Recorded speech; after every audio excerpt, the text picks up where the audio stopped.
where God called. Vous devez rester avec votre appel là où Dieu vous a appelé. Continue to serve God. Vous devez continuer à servir Dieu. No matter what you was back 10 years ago, it's what you are now. Peu importe ce que vous étiez il y a 10 ans, c'est ce que vous êtes maintenant qui compte.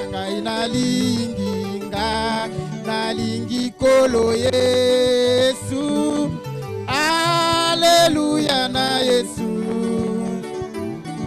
Ngai nanjimi kolo Yesu.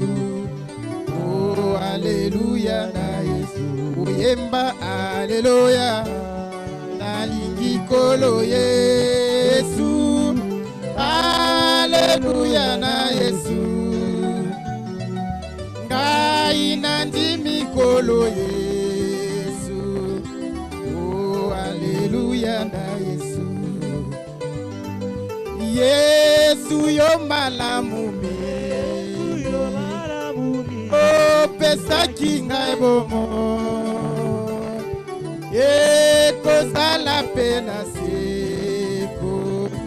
Oh moye kosila te. Yemba alléluia. Nalingi kolo Yesu. Alléluia na Yesu. Ngai nandimi kolo Yesu. Alléluia na Yesu. Oyemba alléluia. Nalingi kolo Yesu. Alléluia na Yesu. Ngai nandimi kolo Yesu.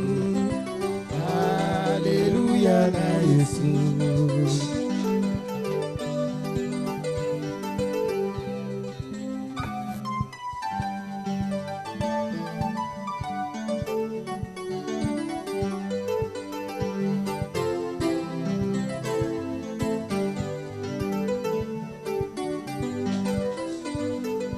Yesu yo malamu. Yesu yo malamu. Oh pesa kinga bomo.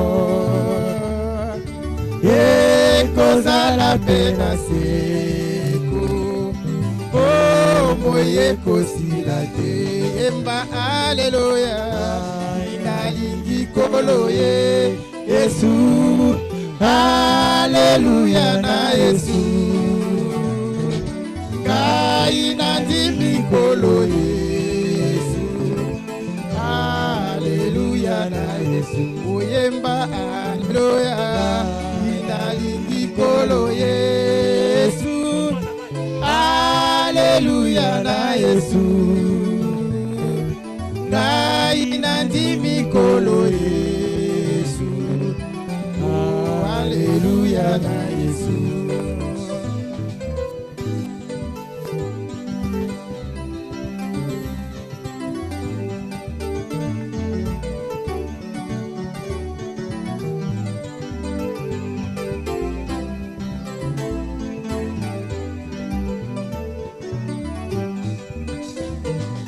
Ata bato bakolinga Satana. Yo lingi bato nyonso. Okoboya mokote. Yemba alléluia. Ngai nalingi kolo Yesu. Alléluia na Yesu. Ngai nandimi kolo Yesu. Alléluia na Yesu. Oyemba alléluia. Nalingi kolo Yesu. Alléluia na Yesu. Ngai nandimi kolo Yesu. Alléluia na Yesu.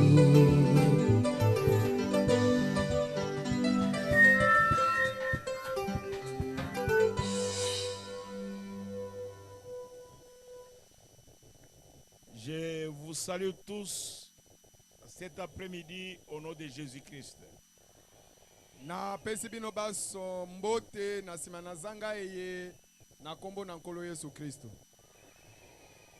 Que Dieu vous bénisse richement. tika nzambe apambola bino mingi. Je suis très heureux de me retrouver ici à Amen Tabernacle dans la cité de Yambelo. Natondi nesengo mingi, natondi na sai kozwa mawa na Amen Tabernacle ya mboka ya Mbelo.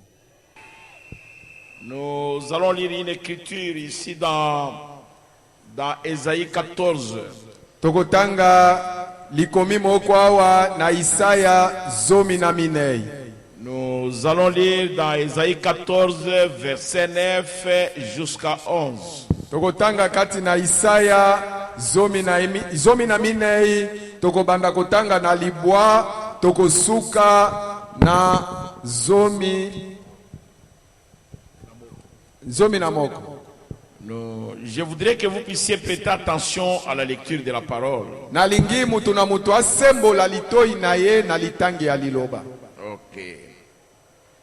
Le séjour des morts, je commence. Ésaïe 14, verset 9. Kobanda na ngai oyo.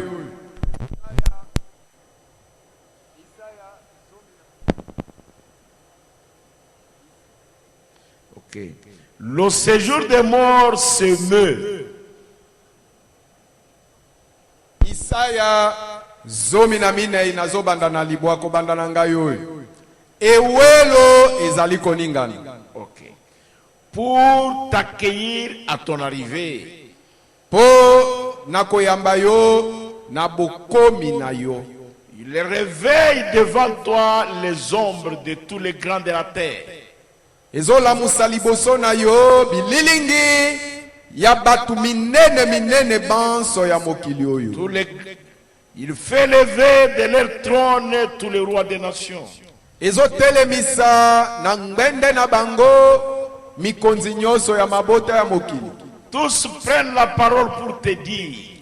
Banso bazaliko kamata maloba pona koloba na yo boye. Toi aussi, tu es sans force comme nous. Yope okomi oyo azangi makasi kaka lokola biso awa. Tu es devenu semblable à nous. Okomi kaka oyo akokani na biso pe. La magnificence est descendue dans le séjour des morts. Oyo bokonji na yo, lokumu na yo ekiti kino newelo. Avec le son de tes luttes. Na komongongo ya bibetelo nzenze na yo. Sous toi est une couverture de verre et les verres sont ta couverture. Et une couche de verre et les verres sont ta couverture. Na se na yo ezali nde bulangeti ya bapambo. Bapambo nde komi bulangeti na yo. Que Dieu bénisse sa parole au nom de Jésus-Christ. Amen. Tika nzamba pambola liloba na ye na kombo ya nkolo Yesu Kristo. Amen. Je suis venu ici à Yambelo na ye awa na Yambelo pour honorer la mémoire. Vous pouvez vous asseoir, mes bien-aimés. Bokyo fanda balinga minangai. Je suis venu ici à Yambelo pour honorer la mémoire du pasteur Boniface Kayumba. Na ye awa na Yambelo pona kopesa lokumu na kokanisa mobateli Boniface Kayumba, qui était un serviteur de Dieu. Oyo azalaka mosali na Nzambe. Et pour ce faire, je voudrais que vous me prêtiez l'oreille. Pona yango nalingi bosembwela nga litoi. La chose sur laquelle je vais parler, likambo oyo nakosolola likolo nango, c'est l'accueil. ezali nde boyambi. Koyambama. L'accueil. Koyambama. Retenez ça bien, l'accueil. Bosimba mutu ya lisolo nanga malamu. Koyambama. Quand je suis venu ici, Tangu na yaki awa, vous êtes venus nombreux pour m'accueillir. namoni boyaki ebele pona koyambanga. Les gens différents. Batu ya ndenge na ndenge boyaki. Les gens peut-être ils m'ont jamais vu. bato misusu baye naino bamonanga te tango Les mosusu gens qui ne me connaissent même pas. bato bayebi ata ngai te Peut-être les gens qui ne prient pas avec moi. ta mosusu bato misusu nano babondelaka ata na ngai te Et ils sont venus m'accueillir. kasi banso baye koyambanga Si vous êtes en ville, soki oza na engumba vous descendez de l'aéroport. okiti na libanda ya pepo Ce n'est pas tout le monde qui viendra vous accueillir. mutu nyonso ndakoya koyamba yo te Il faut uniquement les gens qui te connaissent qui viendront t'accueillir. kaka bato bayebi yo nde bakoya koyamba yo Nous aurons bientôt la campagne électorale. kala mingi te campagne ya boponomi badepute na bongo ekosalema Si un député vient, soki depute moko aye vous verrez les gens de son parti vont prendre le drapeau pour aller l'accueillir. okomona bato ya parti politike na ye bakokamata babendele boye bakei koyamba depute wana Les gens qui ne sont pas de son parti n'iront pas l'accueillir. bato oyo baza ya parti politike na ye te bakokende mpe koyamba ye te Est-ce que vous êtes avec moi? boza na nge elongo Ici, il est parlé de quelqu'un qui est mort. awa esolami ya moto moko ya kufi La Bible dit le séjour de la mort a commencé à se mouvoir. biblia elobi ete ewelo engi koloba esika ya bakufi ebandaki sikoyo koninga na kokota na mouvement Parce qu'un visiteur venait. po ete mopaya moko aye Et ce visiteur-là, mpe mopaya yango c'est le séjour de la mort qui est en mouvement. ewelo esika ya bakufi nde ekotaki na mouvement Pas le paradis. ezalaki paradiso te Jamais. te Le paradis était calme. paradiso ezalaki kimia Mais le séjour de la mort kasi ewelo to esika ya bakufi était en mouvement. ekotaki kati na koninga Parce que l'un d'eux venait. po ete moko na bango abandaki koya Quand vous voyez les partis politiques ici sur la terre, lokola bokomona baparti politike awa na mokili toute la route ici, j'ai vu là-bas, ensemble, la Mouka, IDPS et beaucoup de choses qui sont écrites sur les drapeaux. nzela mobimba awa nazoya namoni baparti politike ensemble idps lamuka na bamakambo ndenge na ndenge ekomami na badalapo na nzela Quand nous sommes arrêtés à 35 chez le pasteur Bati, les gens sont venus lire nos calicots, ils ont vu que ce n'est pas un parti politique. Les autres sont partis. ntango tokomaki na 35 epa mobateli bati baongala to bato baye ebele basusu baye kotanga kaliko na biso bamona boye haiko njo parti politike basusu bazongi Parce que ils nous sommes trompés. Ça, il n'est pas de nôtre. bango balobi a tomikosi aza mutu na biso te bazongi na bango Et quand nous sommes arrêtés à 40 ou 41 là chez le pasteur Kossi, les gens regardaient si les calicots. Ils regardent si les calicots, ils partent. Les autres regardent si les calicots, allons un peu voir. Donc, vous ne pouvez pas être accueillis quand vous quitterez la terre. Vous ne pouvez pas être accueillis dans le paradis ou dans l'enfer. Tout va dépendre de votre croyance. Ça dépend de vous, de la vie que vous menez sur la terre. bongo tango Et la vie que vous menez sur la terre va déterminer de l'accueil de l'autre côté.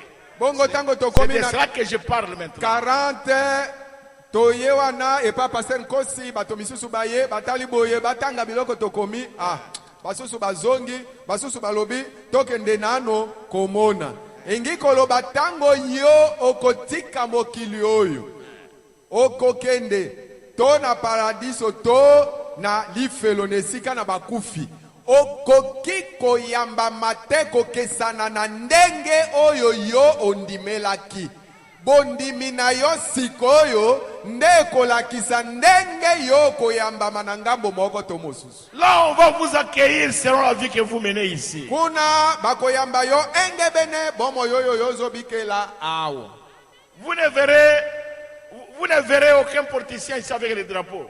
awa tozali okomona moto na mopelengano ata moko te aya na drapo ya parti politike na ye Mes frères là-bas, bandeko nango bafandi mes kuna sœurs, m'honorer parce que je suis un serviteur de Dieu. bango bayei kaka po ete bandimi ete ngai naza mosali na nzambe. Je suis venu dans leur cité. Bandi mpo bamoni ete nayei na mboka oyo ya bango. Que Dieu les bénisse. Sika nzambe afambola bino bofandi. Que Dieu vous bénisse beaucoup. Nzambe apambola bino mingi. Vous voyez mes frères, Bomoni bandeko. vous voyez mes soeurs, Bomoni bandeko basi. vous ne serez accueillis de l'autre côté que selon la manière dont vous vivez sur la terre. Tout dépend de la vie que vous menez. Okoyambama na ngambo mosusu kuna kaka kolandana na bobo yo.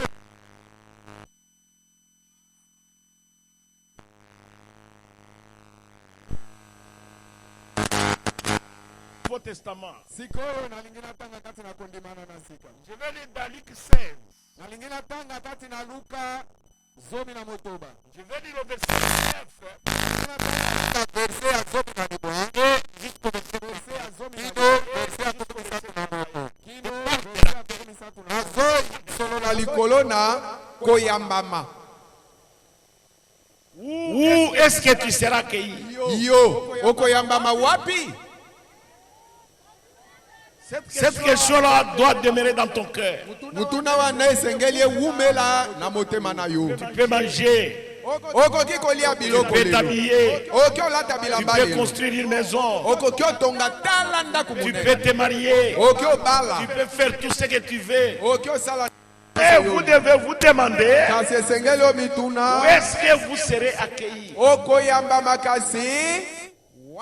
Wapi? Je parle de l'accueil. Nazo solo la likolo na koyambama. Lisons ensemble Luc 16, verset 19 à 31. Elongo totanga Luka zomi na motoba. Zomi na libwa kino tukumisatu na moko. Ok, lisons ça. Totanga ngo. Il y avait un homme riche qui était vêtu de pourpre et de fin lin, et qui chaque jour menait joyeuse et brillante vie. Ezalaki na mobali moko mozui oyo alataki na bilamba na petepete mpe na langi mpe mokolo nyonso azalaki kobika bomoi oyo ya esengo mpe ya bomengo. Un pauvre nommé Lazare était couché à sa porte couvert d'ulcère.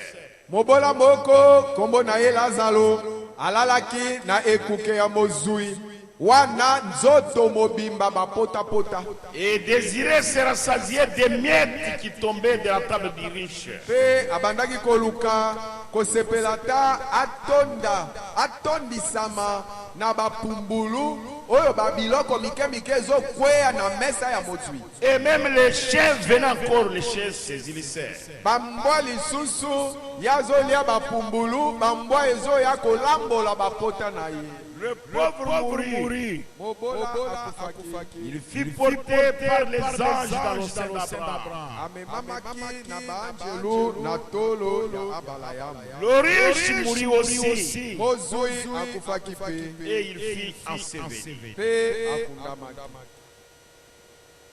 Là, je suis au verset 22. Wana nazana tukumi bale na mibale. Le pauvre mourut. Mobola akufaki. Il fut porté par les anges dans le sein d'Abraham. Amemamaki na baanjelu na tolo ya Abalayamu. Le riche mourut aussi. Mozui akufaki pe. Il fut enseveli. Ye akundamaki. Dans le séjour des morts, Kuna na ewelu. il leva les yeux. Ye mozui atombolaki miso. Et tandis qu'il était en proie au tourment, Wana minyoko ezalaki na ye azalaki kati ya minyoko penza. il vit de loin Abraham et Lazare dans son sein. Amonaki musika Abalayamu na Lazaro na tolo ya Abalayamu. Je m'arrête d'abord là-bas au verset 23. Na tolo manano wana na tukumi bale na misatu. Le riche, Mojui la Bible ne cite même pas son nom. Biblia etangi ata kombo na ete. La Bible dit qu'il menait joyeuse et brillante vie. Biblia lobi ete azalaki kobika bombo ya esengo pe ya malamu koleka. Et le pauvre, Pe mobola la Bible dit il s'appelait Lazare. Biblia lobi kombo na mobola Lazaro. Et quand le pauvre est mort, Pe tango mobola Lazaro akufaki. la Bible dit les anges sont allés l'accueillir. Biblia lobi ete baanjelu bayaki baye koyamba ye Et ils l'ont porté au sein d'Abraham. mpe baanjelu bamemi ye inde bake kotya ye likolo ya tolo ya koko ya balayama. C'est-à-dire, ils l'ont amené dans le paradis. elingi koloba bamemaki lazalo mobola na paradiso. Et quand le riche est mort, na bongo ntango mozwi mpe akufi et la Bible dit il a été enseveli. biblia elobi kaka akundamaki. Et puis la Bible précise bien. mpe bibilia emonisi ebetesete malamu. En point autrement dans le séjour. wana azalaki na mioto minene kuna na esika ya bakufi. Il a jeté les yeux de loin. abwaki miso mosika kuna Et il a vu Lazare dans le sein d'Abraham. mpe amonaki lazaro na tolo ya balayama. Quand les gens écoutent ça, ntango bato bazoyoka ils pensent qu'être riche c'est mauvais. bato bakanisaka ete kozala bozwi eza eloko mabe. Ils pensent que tous les riches vont à la mort. bato bakanisaka ete soki esala moto akomi bozwi moto wana akokende na life. C'est parce qu'ils ne comprennent pas les Écritures. ezali bakanisaka bongo po ete bazososola bakomi te. Et les autres pensent que tous les pauvres iront au ciel. bato misusu ntango batangi oyo bakanisi babola banso soki ozaka mobolo okende na luna. Jamais. Il y a des pauvres qui ont un très mauvais cœur. eza na babola misusu aza mobolo Et il y a des pauvres qui sont sorciers. eza na babola mosusu aza nanu mobola mepe ndoki. Il y a des pauvres qui sont jaloux. eza na babola misusu atondi na zuwa na motema. Mais il y a aussi des pauvres qui ont un bon cœur. eza mpe na babola misusu aza moto ya motema malamu. Tout dépend de la vie que vous menez. nyonso etali kaka bomoi nini yo obikaka. Le riche, quand il est mort, ntango bozwi akufaki l'église où il priait, on a mené même la chorale.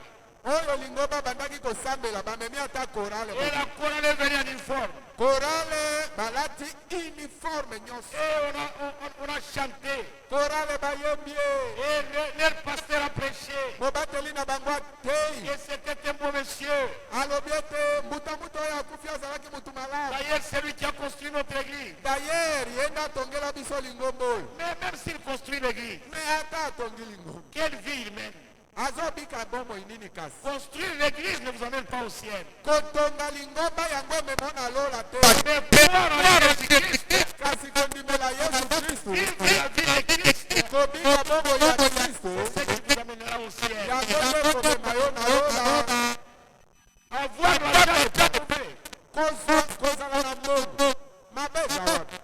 La richesse quand il est parlé ici, boji oyo ezosolola balikolo na bo. je pense que ce soir, je suis en train de parler aux hommes riches. nabandi na nsima na nzanga oyo ngai awa nazosolola na bazwi. Je parle aux hommes riches et aux femmes riches. lelo nazosolola na bazwi basi mpe bazwi mibali. Je parle aux femmes riches. nazosolola na basi bazwi. Les femmes riches en avortement. nazosolola na basi bazwi kati na kosopaka zembi. Les femmes riches en critique. basi oyo bozwi na bango nde kotonga Les bato. femmes riches en prostitution. nazosolola na basi oyo bozwi na bango nde bondumba. Je parle aux hommes riches. nazosolola mpe na mibali bazwi. Les hommes, mibali oyo bazwi il n'est pas satisfait de sa femme. asepela na mwasi na ye ya ndako te. Il veut seulement d'autres femmes. alingi kaka basi Et il suit la femme du voisin. Et il suit le voisin. Voilà un homme riche. tala mobali bozwi Il est riche en adultère. aza bozwi meke na bikobo. Et des hommes riches en escroquerie, en vol.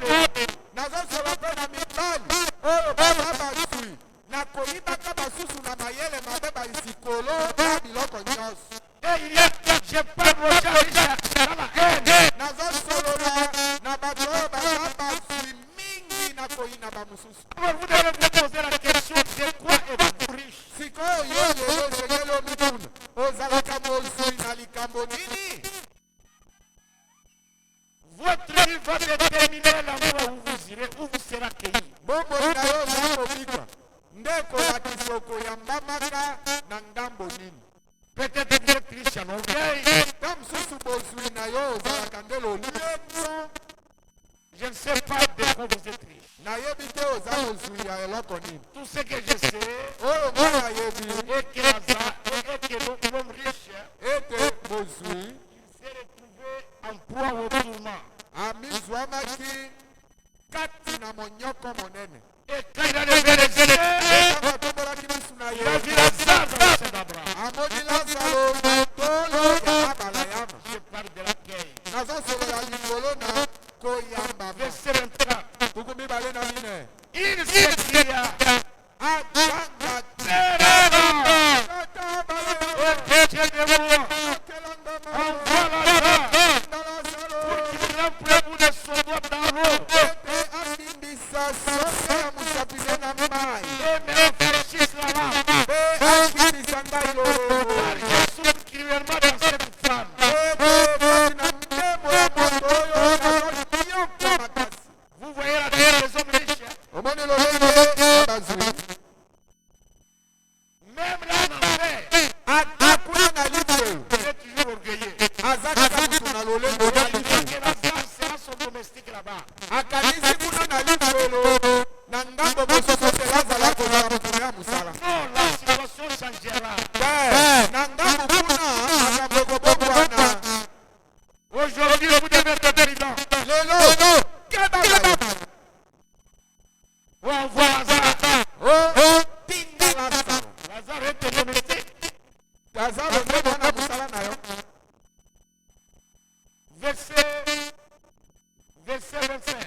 tuku mibale na mitano Après me répondit mon enfant. abalama ya moli mwana na ngai Souviens-toi que tu as réussi bien pendant ta vie. kanisa ete na bomboli na yo ozwaka ya yo bomengo biloko mingi Et que Lazare a eu des mots pendant la sienne. mpe na ntango ya bongo ya lazaro azwaka mpe monyoko. Maintenant, il est ici consolé et toi tu souffres. sikoyo na ngambo oyo lazaro yoyo akondisami motema tala yo kolisikoyo kwa nyoko. Continue à vivre tel que tu vis. lelo lokola nabuka kobika ndenge obikaka wana Mais quand le souffle de la vie sortira de toi, kasi ntango pema na bongo yo kolongwana kati na yo tu sauras là où tu iras. okoyeba esika okokende. C'est alors que tu comprendras. ntango wana kuna nde okososo Mais ce sera trop tard. kasi ata ososoli okokoka kosala lisusu eloko te. Écoutez le verset 26. yoka tuku mibale na mosuka D'ailleurs, il y a entre nous et vous un grand abîme. kati na bino na biso awa libulu mokilo monene ezali Afin que ceux qui voudraient passer d'ici vers vous na ndenge ete balingi babima awa bakende ngambo oyo boyo boza kuna o bali baza epai na bino baya ngambo na biso ndenge ete bakokoka kosala yango te c'est possible. ekoki kokoka te. Mes frères, bandeko nanga mibale mes soeurs, bandeko nanga basi quand on dit que quand vous allez mourir, soki babandi koloba na yo ete omoni ntango kokufa on va prier, bakobongola faire la messe septième, bakosalela yo misa ya molimo mawa et votre âme va quitter l'enfer. molimo na yo ekobima na lifelo Purgatoire. ekei na epungelo Ça va quitter le purgatoire. ekokona na epungelo ekei na paradiso. Le purgatoire N'existe jamais dans la Bible. kati na bibilia epungelo ezalaka te. Le purgatoire, c'est maintenant. epungelo ya solo nde sikoyo Maintenant que vous devez purifier votre âme du péché. sikoyo nde esengeli yo tombola motema molimo na yo olokola masumu kati na Que vous devez accepter Jésus comme votre sauveur. sikoyo nde esengeli ondiyamba mpe ondima yesu lokola mobikisi wa yo. Parce que Dieu n'est pas un Dieu de mort, c'est un Dieu de vie. oyo ete nzambe aza nzambe ya bakufi te. nzambe azalaka nde nzambe ya bato baza na bomoi boye. C'est ça notre Dieu. nde nzambe na biso ye Je wana. vous donne le verset. nalingi napesa bino likomi. Laissez-moi vous le donner. botika ngai napesa bino likomi. Venez avec moi, Matthieu 22. bokamata babibilia na bino longo na ngai matayo tuku mibale na mibale. na banze eza wana. Matthieu 22. matayo tuku mibale na mibale. Matthieu chapitre 22. kati na Matayo chapitre nango ya tukumi bale na mibale. Dieu n'est pas un Dieu de mort. Nzambe azalaka nzambe abakufi te. Jamais. Notre Dieu est un Dieu de vivants. Nzambe wa biso azalaka nde nzambe ya bato baza na bomoi boye. Notre Dieu est un Dieu de vivants. Nzambe wa biso azalaka nde nzambe ya bato ya bomoi. Matthieu 22 verset 32. Matayo tukumi bale na mibale molongo ya tukumi satu na mibale Jusqu'au verset 33. kino tukumi satu na misatu. Je suis le Dieu d'Abraham, Ngai nazali nzambe na Abraham, le Dieu d'Isaac, nzambe na Isaac, le Dieu de Jacob. nzambe na Yakobo. Dieu n'est pas un Dieu de mort, Nzambe aza nzambe ya bakufi te, de vivants. kasi aza nde nzambe ya bato oyo baza na bomoi. La foule qui écoutait fut frappée de l'enseignement de Jésus. Bato baye bazalaki koyoka mateyo malakisi na Yesu etutaki mitema na bango. Dieu n'est pas un Dieu de mort, Nzambe azalaka nzambe ya bato oyo basi c'est un bakufi te, Dieu de vivants. azalaka nde nzambe ya bato Le oyo Dieu baza na d'Abraham, bomoi. Nzambe na le Abraham, Dieu d'Isaac et de Jacob, nzambe na Isaka mpe na Yakobo, c'est un Dieu de vivants. aza nzambe ya bato ya Ce bomoi, n'est pas un Dieu de mort. azalaka nzambe ya bakufi te. Moi, je ne prêche pas ici pour le pasteur Boniface Kayumba. Ngai awa ndenge natelemi nazoteya mpo na mobateli Boniface Kayumba te. Je vous prêche à vous les vivants. Nazoteya nde bino baoyo boza nanu na bomoi. Nous n'adorons jamais les morts. Biso tosambelaka bakufi te. Moi, je ne peux jamais dire, je vous salue Marie. Ngai nakoki koloba ata mbala moko te Maria losako. Saint-Pierre prie pour moi. Sainte Petelo lobondela mpo na ngai. Pierre. Petelo ngoyo Si je salue Marie aujourd'hui, elle est ata napesi Maria losako lelo oyo ye wapi. Elle est déjà morte. Maria asa Elle kufa. est déjà morte. Petelo asa kufa. Dieu n'est pas un Dieu de mort. Nzambe azalaka nzambe ya bato oyo basi bakufa te. C'est un Dieu de vivants. Aza nzambe ya bato oyo baza na bomoi. Et ceux qui croient qu'il est Dieu est un Dieu de vivants disent Amen. bato oyo bandimi ete nzambe aza nzambe ya bato na bomoi baloba amina. C'est un Dieu de vivants. Aza nzambe ya bato ya Ce n'est bomoi, pas un Dieu de mort. azalaka nzambe ya bakufi te. Vous ne pouvez pas dire, même si je pars en enfer, j'ai beaucoup d'argent, je vais payer 5 000 $, on va faire une messe, et puis j'irai au ciel. ndakisa okoki koloba te ata nakufi nakei na lifelo naza na mbongo mingi nakofuta $5,000 nakofuta kuna nsima balongoli ngai na lifelo naleki na lolo. C'est faux. Okuta Si vous mourrez adultère, même là-bas vous êtes adultère. yoka soki yo okufi moto na bikombo awa kuna okokende ozaka moto na bikombo. Si vous mourrez ivrogne ici, Soki okufi awa molangwi masanga voleur, okufi moyibi awa même là-bas vous serez toujours voleur. ata kuna okozala kaka moyibi koyibaka. La mort n'est change rien. Bokufa ebombolaka eloko La te. mort est un change d'adresse. Kufa ezali nde kaka ofandaki na yambelo olongwe na yambelo okomi kofanda na Belgique asuka Ça mort. nde kufa ye yango. Ne croyez pas que le pasteur Kayumba est mort. Okanisa te ete mobateli Kayumba akufi, Donc, azolala nde. hier son corps n'est plus là. D'ailleurs nzoto na ye eza lisusu wana, Lui-même n'est plus là. elingi koloba ye moko aza lisusu wana. Il n'y a que son corps. Nalingi naloba eza kaka nzoto na ye nde ezali me ye moko aza lisusu Son wana. âme n'est plus là-bas. Molimo oyo mobateli Kayumba eza lisusu awa te. Il a changé de dimension. Ese bomboli efandeli Et il est ailleurs. asi akei na ye esika Il mosusu est dans un autre monde akomi na mokili mosusu, que vous ne voyez pas. mokili oyo yo oki omona Il te. est entré dans un corps spirituel. Asi akoti na nzoto ya molimo. La mort ne change rien, mes frères. Kufa ebongo leloko te bandeko. Abraham a dit à l'homme riche, entre vous et nous, il y a une grande abîme, il y a un grand abîme. Abraham alobaki na moju ete kati na bino kuna bozali na biso awa tozali libulu mojindo eza monene. Même si quelqu'un voudrait passer, il ne passera pas. Ata moto alingi aleka akatisa ngambo mosusu akokoka te. Écoutez maintenant le riche. Sikoyo boyoka mozwi nde Le kazolo. riche dit, j'ai pris donc Père Abraham. Moju alobi ete kikiriki tata balayam. Il le connaissait aussi. Ayebaki epe. Aujourd'hui, Lelo les gens font semblant de ne pas connaître Dieu. bato bazali kosala lokola nde bayebi nzambe te. Ils connaissent Dieu. Kasi bato bayebi nzambe. Laissez-les qu'il entre dans les difficultés. Yotika nano mutu akota kati na kaka. Laissez-les qu'il entre dans les problèmes. Yotika ye adinda kati na makambo. Il va commencer à chercher Dieu. Akobanda koluka nzambe. Parce que l'homme ne cherche Dieu que quand il est dans les difficultés. Ete mutu ayaka koluka nzambe kaka tango asia Quand il est en bonne santé, il ne veut pas chercher. ata tango aza na bokolo ngono ya nzoto boye alinga koluka nzambe te. 27. Le riche dit, j'ai pris donc Père Abraham.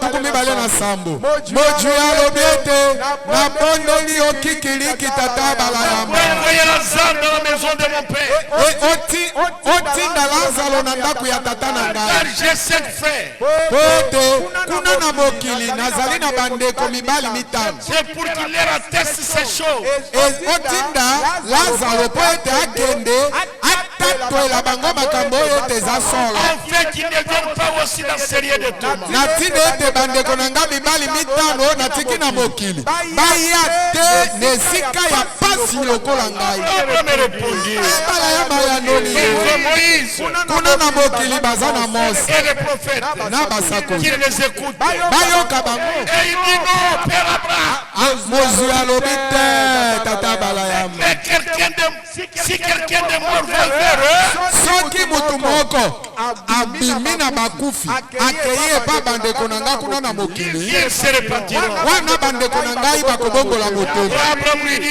po ya balama alobi na ye écoute pas Moïse et les prophètes. soki bayoki mose na basakoli te Ils ne se laisseront pas persuader quand même quelqu'un de mort ressuscité. soki bayoki mose na basakoli kuna te ata moto asekwi na bakufi ayei koteya bango bakoyoka ata ncu te.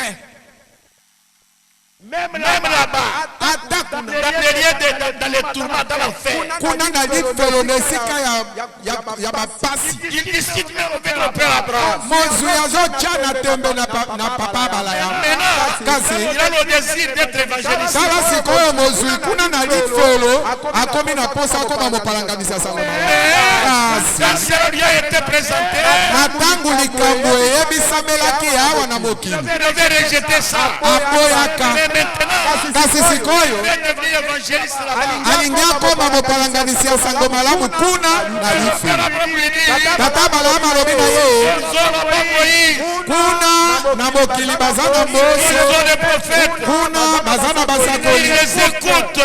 tika bayoka bango S'ils ne veulent pas les écouter, soki balingi oyoka bango te si quelqu'un de mort ressuscité, ata motu mokufi moko asekwi ils ne comprendront pas. aye koteya bango akososola kaka Aujourd'hui, lelo cité de Yambero, mboka ya yambelo Dieu vous a envoyé Christopher Kabamba pour vous parler. nzambe atindeli bino christopher kabamba po ete asolola na bino Vous l'avez avec vous dans votre cité cet après-midi. lelo na nsima ya zanga boza na christopher kabamba na yambelo awa Dans votre cité. azali awa na mboka na bino Aujourd'hui, Lolo. même si Dieu résistait le pasteur Kayumba maintenant, ata soki nzambe asekwisi mobateli kayumba kaka sikoyo et qu'il vous parlait, mpe asololi na yo vous n'allez pas vous repentir. okobongola motema te Mais si vous n'écoutez pas Christopher Kabamba, kasi soki oyoki christopher kabamba oyo aza na bomoi na yo lelo te vous irez en enfer nécessairement.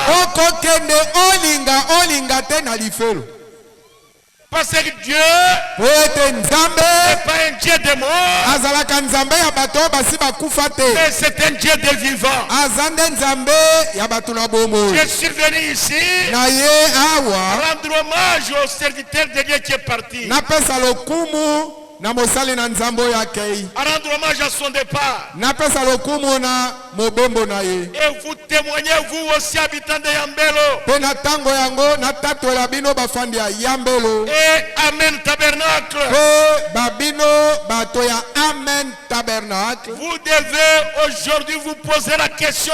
Lelo esengeli bomituna mutuna. Les jours que je quitterai la terre, Bongo mokolonga na kotika mokili oyo. où serai-je accueilli? Na koyambema wapi? La question de ce soir, Mutuna ya sima ya zanga ya lelo c'est l'accueil. ezali nde koyambema. Où serai-je accueilli? Ngai oyo soki natiki mokili na koyambema wapi? Je pars à l'église, Nakendeke na lingoba. mais je n'abandonne pas le péché. Me masumu nastikaka te. Parfois, Ekomaka les gens vivent comme si il n'y a personne qui les voit. bato babikaka lokola nde mutu ata moko azomona ye te. Mais Dieu avait averti Ézéchiel. Kasi Nzambe akebisaka Ezekia. Il y allait dire aux habitants de la terre, Ezekiel Nzambe alobaki na ye kende oyebisa bafandi ya mokili. quoi qu'ils fassent, Ata basala eloko nini, même dans la cachette, ata bazosala yango na bonkutu na kobombana, chaque mal qu'ils commettent, mabe moko na moko bazosala ça y est sur leur corps. eza na nzoto na bango. C'est écrit sur leurs os. Mabe nyonso oyo mutu asalaka ekomami na mikuwa na ye. Je vous donne le verset. Tika napesa bino likomi ya Suivez Biblia. ça bien.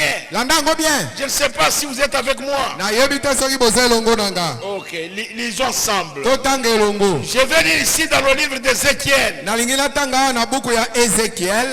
J'ai lu dans Ézéchiel chapitre 32. Nazotanga kati na buku ya Ezekiel tuku misato na mibale.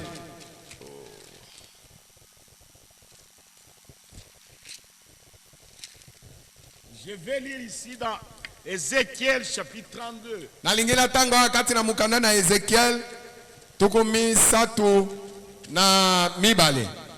Je vais vous montrer que le péché d'un chacun Nalingi nalakisa bino ete lisumu ya mutu na mutu. est écrit sur ses os. Nalingi nalakisa bino ete lisumu ya mutu na mutu ekomami na mikuwa na ye. Suivez bien la lecture. Bolanda litangi malamu. Je vais lire un seul verset. Nazotanga na ngai kaka verse moko. Verset Ézéchiel chapitre 32 verset 27.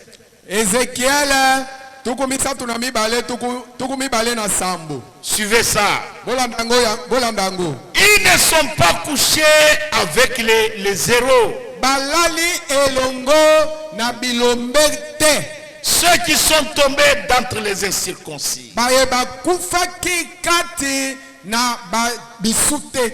Ils sont descendus au séjour des morts avec leurs armes de guerre. Bango bakitaki na ewelo na bibundeli na bango ya etumba. Ils ont mis leurs épées sous leur tête. Bakamataki mipanga na bango bachaki na mitu na bango. Et leurs iniquités ont été sur leurs ossements. Pe bokeseni na bango ezalaki kati ya bamikuwa na bango. Ekomamaki likolo ya bamikuwa na bango. Car ils étaient la terreur des héros. Po ete na mokili bango bazalaki somo ya bilombe kobangisa bilombe. C'est terrible ça. Eza matata. J'ai passé par Yambelo ici quand j'allais à Buta et à Banalia. Na bandako lekawa na Yambelo tango na bandako kende na Buta pe Banalia. Et je m'arrêtais au petit marché de Yambelo. Na bandako telema na mwazandu muke ya Yambelo. Et je pouvais y acheter quelque chose. Na kokaki kosomba eloko moko. Il y avait des femmes. Ezaki na basi. Mais quelle beauté. Bonzenga nini. Ces femmes-là ne venaient pas de Kisangani. Basi wana babandaki outa na Kisangani te. Parfois, elles venaient de Belgique.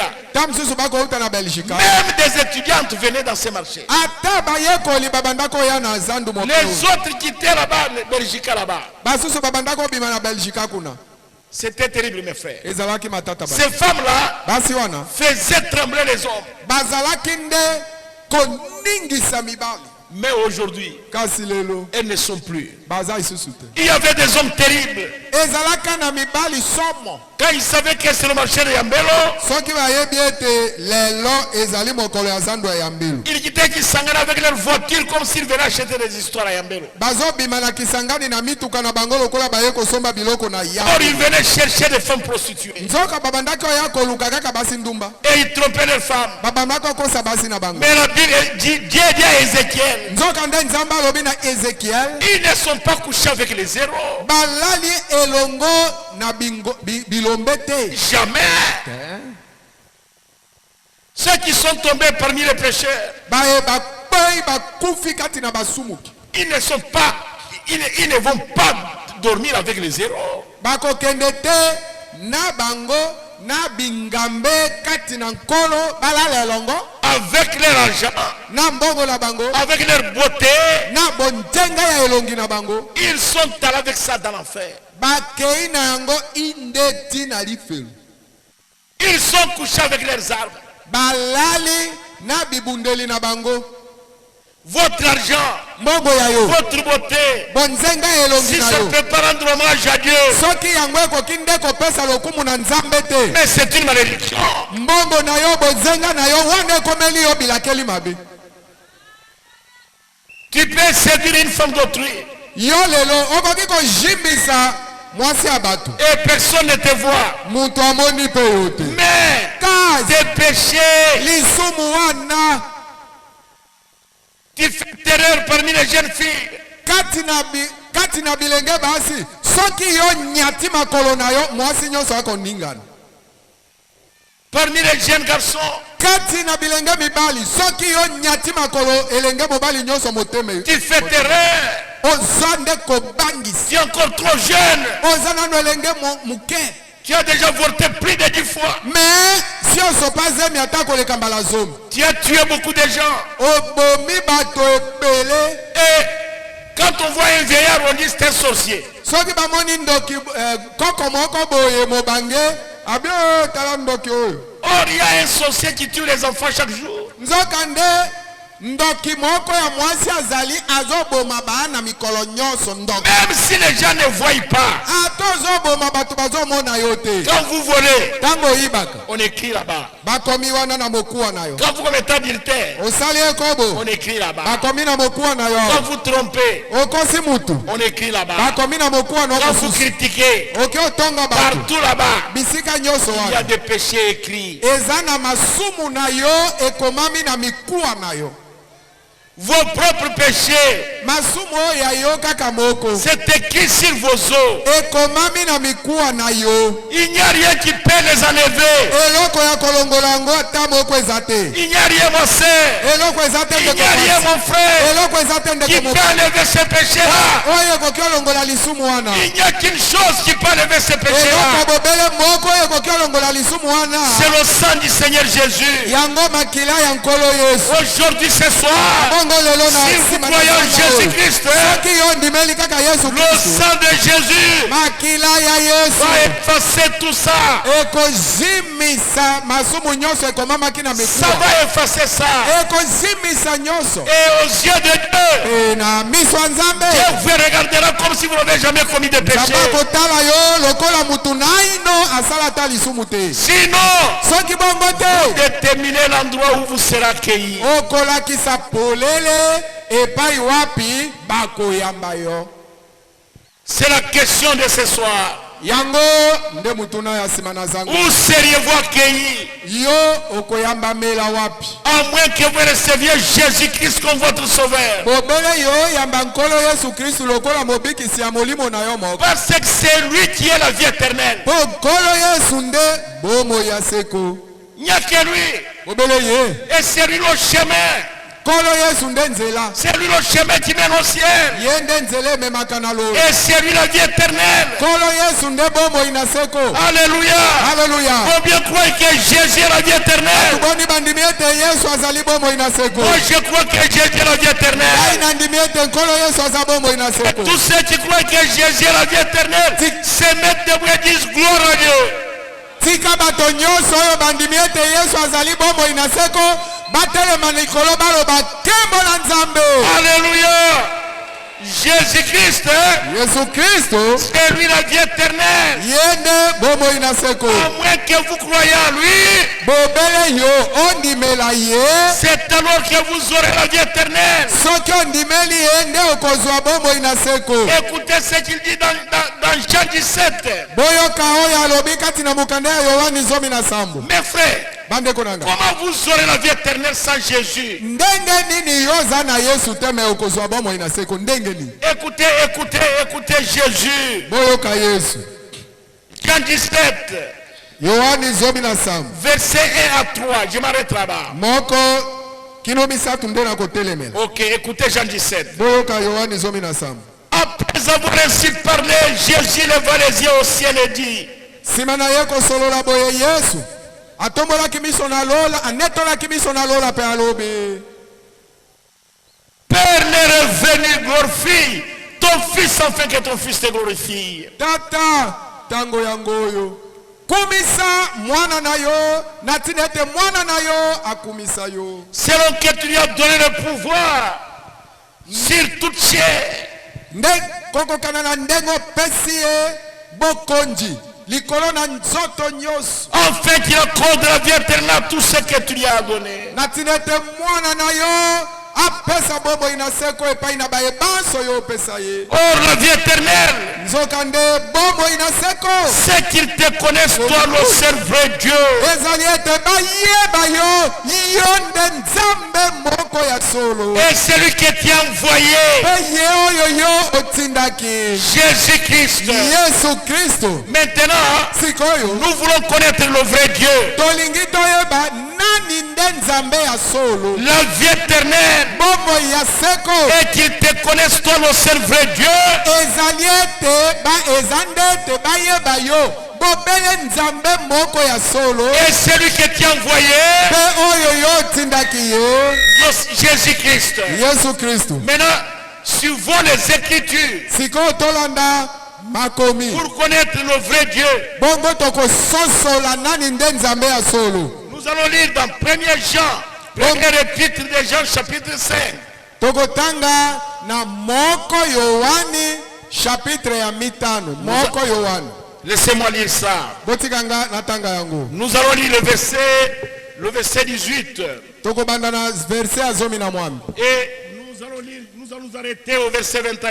Tokotelema na verset ya 22 na moko. Oh, laissez-moi lire ça. Botikanga natanga yango. Combien veulent écouter la parole de Dieu? Bato boni basepeli bayoka liloba na Nzambe. Alléluia. Alléluia. Laissez-moi lire ça. Botikanga natanga yango. 1er Jean, chapitre 5, verset 18 à 21. Moko Yohani mitano kobanda kotanga na 12 kino tukumbale na moko. Suivez ça. Bolanda yango. Nous savons que quiconque est né de Dieu ne pêche point. Toyebi ete ye nani aubotami na Nzambe asalaka masumu te. Mais celui qui est né de Dieu Kasi ye oyo abotami na Nzambe se garde lui-même. amibatelaka ye moko. Et le malin ne le touche pas. Pe oyo mabe akomama ye te. Nous savons que nous sommes de Dieu. Toyebi ete tozali baoyo ya Nzambe. Et que le monde entier est sous la domination du malin. Pe toyebi ete mokili mobimba ekonzami na oyo mabe. Verset 20. Tukumibale. Nous savons aussi que le Fils de Dieu est venu. Toyebi pete mwana na Nzambe ayaki. Et qu'il nous a donné l'intelligence pour connaître le véritable. Pe mwana na Nzambe ango apesaki biso mayele po ete toyeba oyo ya solo. Et nous sommes dans le véritable. Amen. Pe biso tozali kati na oyo ya solo. En son Fils Jésus-Christ. Kati na mwana na ye Yesu Kristo. Suivez le verset 21. Siko bolanda tukumibale na moko. C'est lui Yende qui est le Dieu véritable nde azali Nzambe ya solo. et la vie éternelle. Pe bomo ya seko. Petits enfants, Ana mike. gardez-vous des idoles. Omibatela bosimba bikeko te. Qui est le Dieu véritable? Nani nde Nzambe ya solo? Le Seigneur Jésus. Kolo Yesu. Qui est la vie éternelle? Nani nde aza bomo ya seko? Le Seigneur Jésus. Kolo Yesu. Alors si vous voulez voir la vie éternelle, bongo soki olingi ozwa bomoi na seko recevez Jésus ce soir. yamba yesu na nsima na zango oyo Si vous ce soir, soki oyambi ye na nsima na zango oyo vous aurez la vie éternelle. okozwa bomoi na seko Combien aime Jésus? bato boni balingaka yesu Moi j'aime Jésus. ngai oyo nalingaka C'est yesu pourquoi je suis sous la chaleur, tala ntina nazwami na sa molunge en train de prêcher. na se na moi En train de prêcher. naza na sa moi nazoteya Je témoigne Jésus. nazotatola yesu Parce que c'est lui le Dieu véritable. mpo yesu nde nzambe oyo ya C'est lui solo qui a créé le ciel et la terre. ye nde akela lola mpe C'est lui qui a mokili créé le soleil. ye nde akela moi Il est le Dieu véritable. aza nzambe ya solo Et la vie éternelle. mpe bomoi na seko Je vais vous donner une autre écriture nangi napesa bino likomi mosusu pour que je puisse terminer. mpo na kosukisa Je suis toujours dans 1 Jean chapitre 5. naza kaka moko yohane mitano Première épître de Jean. moko yohane mokanda yohane ya moko Jean nous dit petits enfants, yohane alobi na biso bana mike gardez-vous des idoles. bomibatela bosimba bikeko te Jamais. te Je vous salue Marie mari alosako avec le chapelet na au bachapele Saint-Père. o santo Joseph prie tata pour moi. mosantu yosefu bondela mpo na Jamais. makambo On ne wana te devient jamais saint après la mort. nsima na kufa moto akoki okóma lisusu mosantu te Vous devez devenir saint maintenant. mosantu okokóma yango nde sikoyo oza na bomoi En recevant Jésus comme votre sauveur. na koyambaka yesu lokola mobikisi wa yo Suivez ce que je vais dire maintenant. bolanda oyo nalingi natanga Prêtez-moi attention, je suis en train de terminer. kosukisa na ngai oyo bosembolela nga litoi Écoutez Jean, toujours 1 Jean chapitre 5, kaka moko yohane mitano verset 9 molongo ya libwa jusqu'à 13. kino zomi na misato Laissez-moi lire ça. botika ngai natanga yango Si nous recevons le témoignage des hommes, soki tozoyamba tozozwa matatoli wuta na bato le témoignage de Dieu, litatoli ya nzambe lileki monene car le témoignage de Dieu po ete litatoli ya nzambe consiste en ce qu'il a rendu témoignage à son fils. ezali ete ye moko atatolaki mpo na mwana na ye Celui qui croit au Fils de Dieu a ce témoignage en lui-même. bongo moto oyo andimeli mwana na nzambe litatoli wana aza nango kati na ye Celui qui ne croit pas Dieu le fait menteur. ye oyo akoboya kondima mwana na nzambe nzambe ayeisi ye mokosi Puisqu'il ne croit pas au témoignage que Dieu a rendu à son fils. po ete azondima te litatoli oyo nzambe atatolaki mpo na mwana na ye Et voici ce témoignage. na bongo botala sikoyo litatoli yango C'est yango. que Dieu nous a donné la vie éternelle. ezali ete nzambe apesa biso bomoi na seko Et que cette vie est dans son fils. mpe bomoi yango na seko apesa biso ezwami kati na mwana na ye Celui qui a le fils a la vie. amen ye oyo aza na mwana asi azwi bomoi Celui qui n'a pas le fils de Dieu n'a pas la vie. ye oyo aza na mwana ya nzambe te aza mpe na bomoi te Je vous ai écrit ces choses nakomeli bino makambo oyo afin que vous sachiez na ntina ete boyeba que vous avez la vie éternelle. ete bino boza na bomoi ya seko Vous qui croyez au nom du Fils de Dieu. bino baye bondimeli nkombo ya mwana na nzambe Alléluia.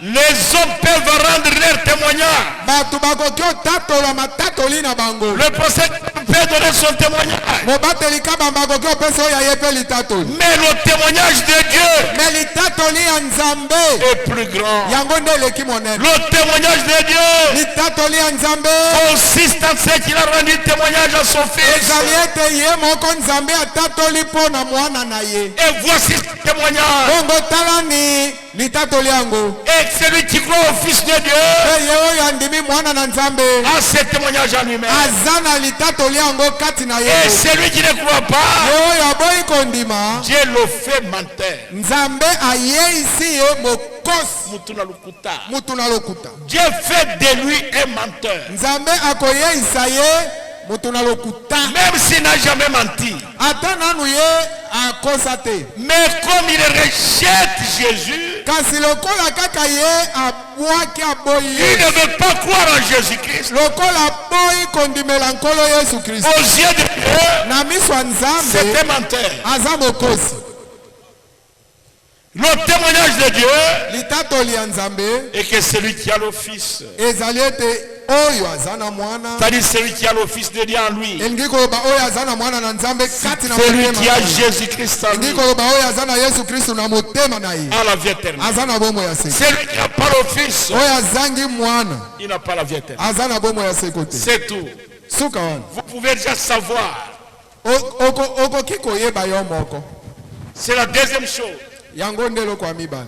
Vous pouvez déjà savoir ce soir, Okoki deja koyeba na nsima ya zango oyo est-ce que vous avez la vie éternelle yo oza na bomo ya seko ou vous ne l'avez pas. to oza na yango te. Si vous avez le Fils, Soki kaka oza na mwana, si votre vie est pleine de Jésus, soki bomoi na yo etondi na Yesu, si votre cœur est rempli de Jésus-Christ, soki motema na yo etondi na Yesu Kristo, vous avez la vie éternelle. wana oza na bomo ya Si seko. vous n'avez pas Jésus, Soki oza na Yesu na motema na yo vous te, n'avez pas la vie éternelle. oza na bomo ya seko te. Il n'y a rien, ma soeur, Eloko te ezali Il y a ndeko rien, mon basi. frère. Eloko te ezali sur ndeko la mobali. terre des hommes Na mokili oyo ya bato qui peut vous pardonner le péché, oyo ekoki kolimbisa masumu na yo, qui peut vous délivrer, eloko oyo ekoki kokambola qui yo, peut vous donner la victoire, eloko oyo ekoki opesa yo elonga, qui peut guérir vos maladies eloko oyo ekoki obikisa bamalali na yo, en dehors du Seigneur Jésus-Christ. libanda ya nkolo Yesu Kristo. Nous avons la victoire sous le sang de Jésus. Toza na elonga nde na se ya makila na Yesu. Amen.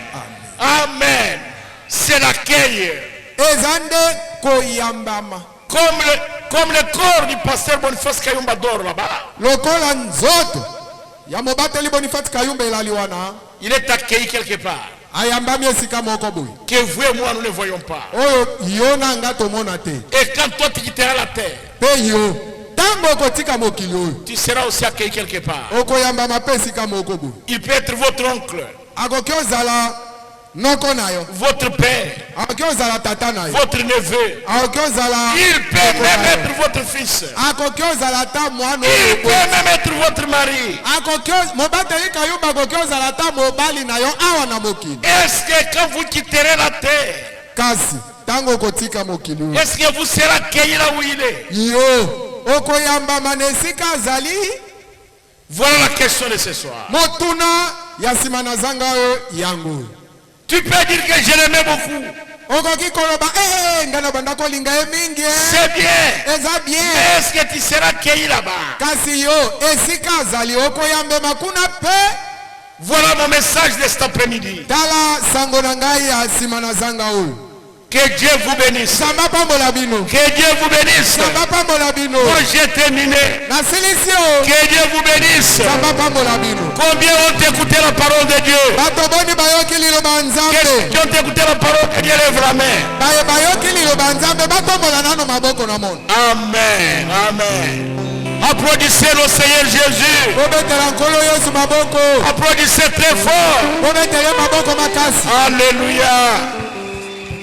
Je suis vraiment très heureux à Yambelo. Natondi penza na esengo awa na Yambelo, Malgré le soleil, ata moi, malgré la chaleur. ata mulunge. Parce que les gens ont écouté la parole. Natondi na esengo po ete bato bayoki liloba. Mais ce soir, mon frère, Kasi nsima na zanga oyo ndeko, ce soir, ma soeur, nsima na zanga oyo ndeko mwasi, je viens de vous montrer le chemin de la vie. nawuti kolakisa bino nzela ya bomoi. Y a-t-il une personne parmi les gens qui m'ont écouté ce soir? Mutuna yango oyo katikati na bato banso oyo boyoki nga na nsima na zanga oyo, mutu moko azali nde Y a-t-il une personne qui veut donner sa vie à Jésus-Christ? eza nde na mutu moko awa oyo alingi apesa Yesu Kristu bomoi na ye, Qui veut venir cacher sa vie sous le sang de Jésus? mutu oyo alingi aya na bomoi na ye aya kobomba yango na sa makila ya Yesu. Si tu es ici, mon frère, Soki ndeko mobali ozali awa, si tu es ici, ma soeur, soki ndeko mwasi ozali awa, lève-toi là où tu es. telema esika ozali, Viens ici devant. yaka awa liboso. Moi, je descendrai prier avec vous. Ngai nakokita boye ti na ye kobondela na bino elongo na se.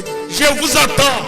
ngai oyo nazozela yo. Vous avez tous levé la main que vous avez écouté la parole. Bino nyonso botombolaki loboko ete boyoki liloba malamu. Mais Kasi moi j'ai dit ceci. ngai nalobi sikoyo Si boye. vous sentez qu'en quittant la terre, Soki oyoki ete ntango yo kokufa kotika mokili oyo. les anges ne vous accueilleront pas. Soki oyebi ete banjo bakoyamba yo te. Ce sont les démons qui vous accueilleront. Soki oyebi ete soki okufi milimo mabe nde bakoyambana na yo kuna. Au nom de Jésus-Christ, Sikoyo nalobi na kombo na Yesu Kristo. lève-toi. Teleme sikoyo. Viens donner ta vie à Jésus. Yaka opesa Yesu Kristo bomoi na yo. Je suis venu honorer la mémoire du pasteur.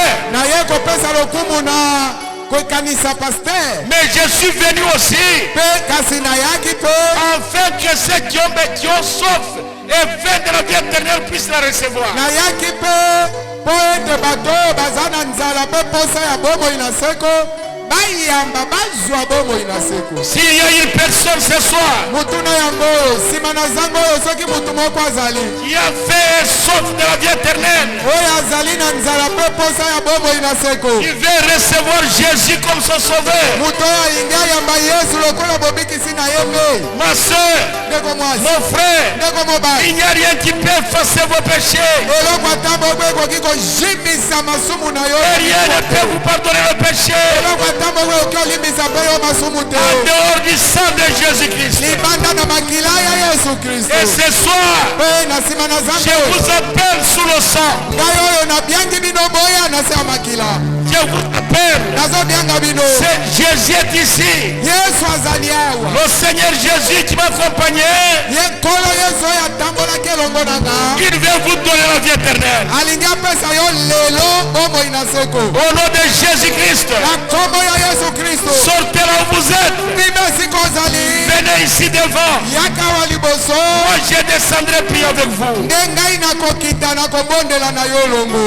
C'est Dieu qui vous appelle. nzambe naza kobyanga yo. Je vous attends. nazozela yo. La Bible dit, biblia elobi mes brebis entendront ma voix bapate na nga bakoyoka nkombo na nga et me suivront. mpe bango bakobila nga. Il y a une personne ici. soki eza moto moko awa J'ai une personne ici naza na motu moko qui awa s'appelle Seigneur Jésus, nkombo na ye nkolo Yesu Kristo capable de pardonner les péchés, oyo aza na makoki ya kolimbisa masumu, capable de pardonner les captifs, de délivrer les captifs. oyo aza na makoki ya kokambola baoyo basi bakangami na masumu. C'est Jésus qui vous appelle. Yesu nde azobyanga yo. C'est Dieu qui vous appelle ce soir. nzambe nde azobyanga yo na nsima na zango oyo. La Bible dit, biblia elobi si vous entendez sa voix, soki oyoki mongongo na ye n'endurcissez pas votre cœur oyeisa motema no makasi te comme au jour de la rébellion. lokola mokolo na kotomboka. Mais ce soir, kasi na nsima na zango oyo Jésus vous appelle. Yesu azobyanga yo. Dieu, le Dieu du ciel, nzambe nalola il vous appelle. ye wana azobyanga yo. Venez à Jésus.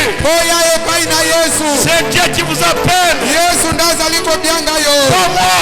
ngai te Moi, je suis votre frère. nga naza kaka ndeko no mobali. Je porte les mêmes habits que vous portez. tala nalataka kaka bilamba ndenge moko yo olati. Mais ce soir, kasi na nsima na zanga il y oyo a un homme qui s'appelle le Seigneur Jésus. mobali moko azali awa nkombo na ye nkolo Yesu. C'est lui qui vous appelle. ye nde azobyanga yo.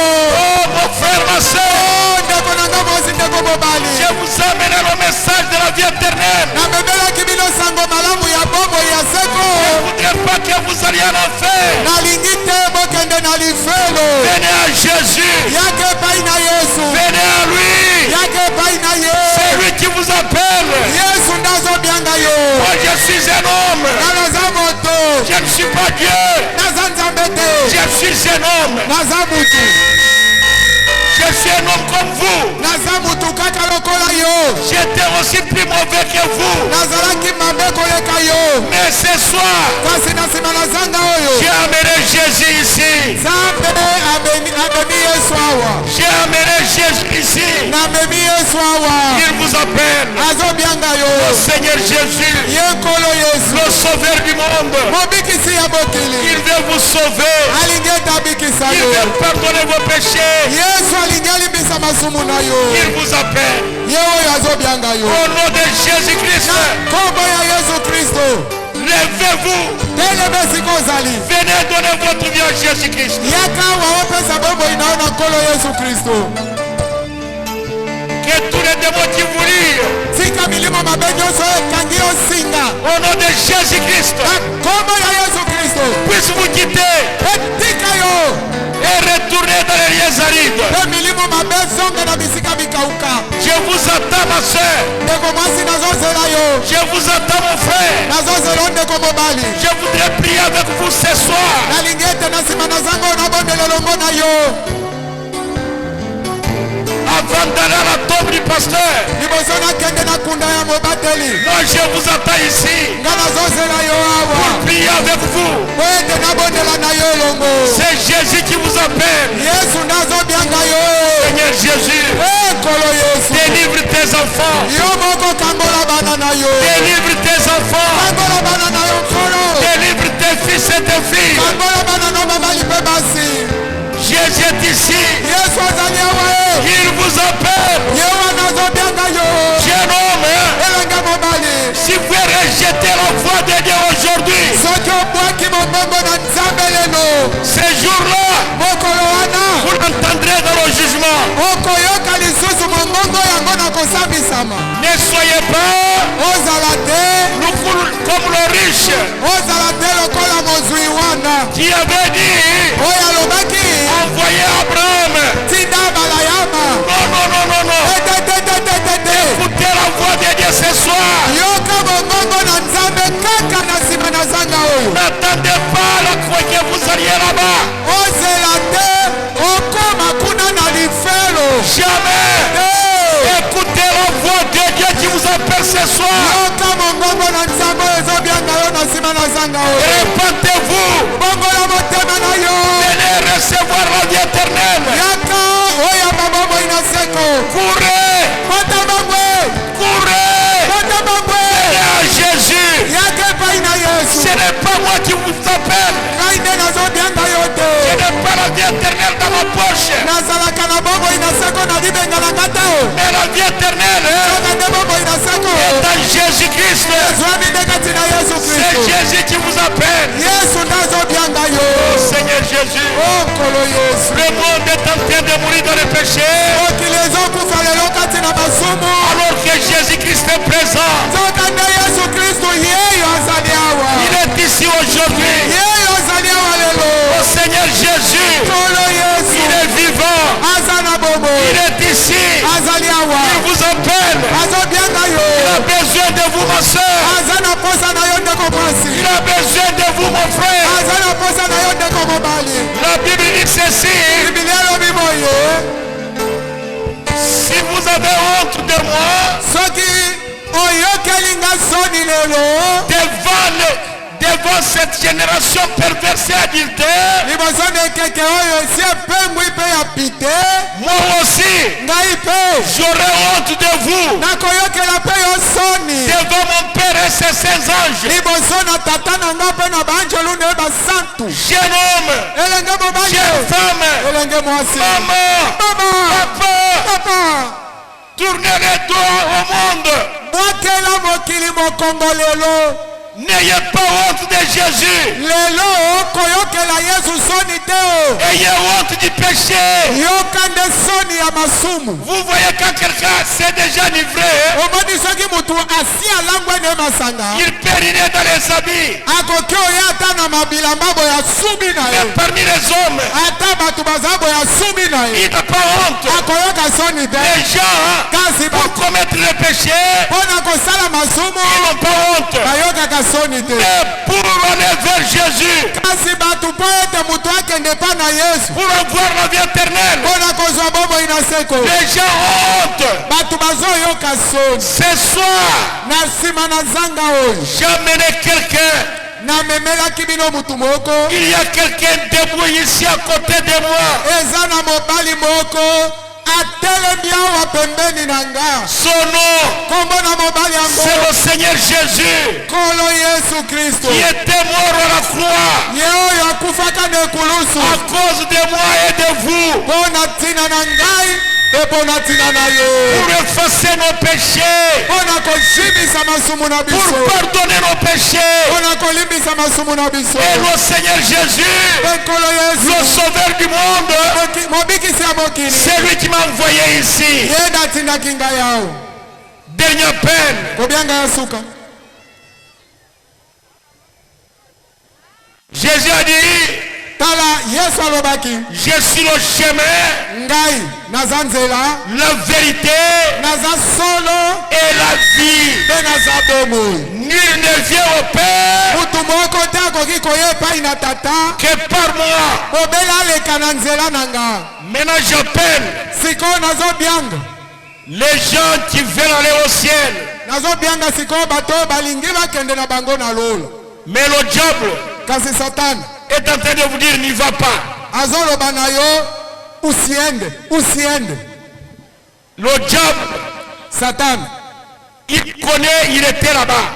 diabolo ayebi azalaka kuna. Il connaît les merveilles de là-bas. Ayebaka makambo malamu bikamwa ya lola kuna. C'est pourquoi il vous empêche de venir. Neti na diabolo azopekisa yo oya. C'est pourquoi vous hésitez. Tala tina ozotatabana. Vous regardez les yeux des gens. Ozobalukotali miso ya bato. Tous les gens que vous voyez assis ici. Bato nyonso oyo omoni bafandi awo. Et moi-même ici debout. Na ngai moko na telemi. Nous sommes tous des mortels. Toza bato oyo tokokufa. Il n'y a personne qui peut vous donner la vie éternelle. Mutu ata moko kati na biso akoki opesa bomoi na seko aza te. Mais j'ai amené un homme, Kasi namemelaki yo mutu moko mobali moko. le Seigneur Jésus. Nkolo Yesu. Si vous croyez en lui ce soir, Soki kaka na nsima na zanga oyo ondimeli ye. vous aurez la vie éternelle. Okozwa bomoi ya La seko. vie éternelle Bomoi ya seko.